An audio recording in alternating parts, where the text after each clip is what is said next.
Hi everybody, we're here in my office at Northern Seminary and we are doing some intro videos for our new book, Prodigal Christianity.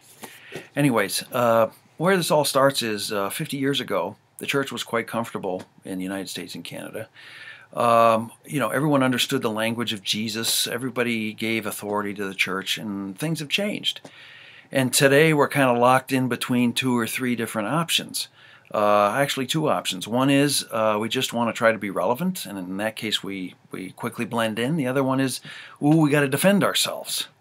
And we turn into a defensive enclave, and we just end up talking to ourselves. And so Prodigal Christianity is about the idea that we have to go beyond that and enter into our local context and neighborhoods and be with people and proclaim the gospel out of that posture of being with people. So that's what the word prodigal means, or maybe you could describe for us where we got this word prodigal. Well, we get the word prodigal from the parable that Jesus taught about the prodigal son, and too often that's understood in kind of a really negative sense, that the prodigal goes out from God, he almost steals or doesn't care about what God has given him, and then he wastes it all in the world, and then he comes back as a failure.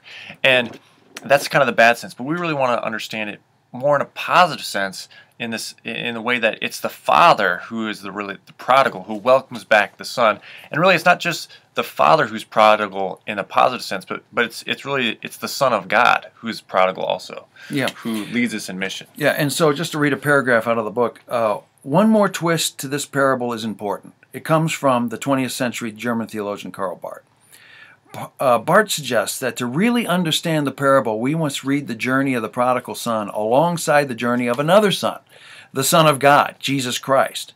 The son did not consider it his right to stay with the father, but humbled himself and became a slave. That we get from Philippians chapter 2.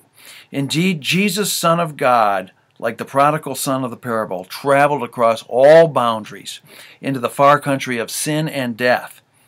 But this son, in stark contrast to the prodigal son, is not rebellious. He's obedient.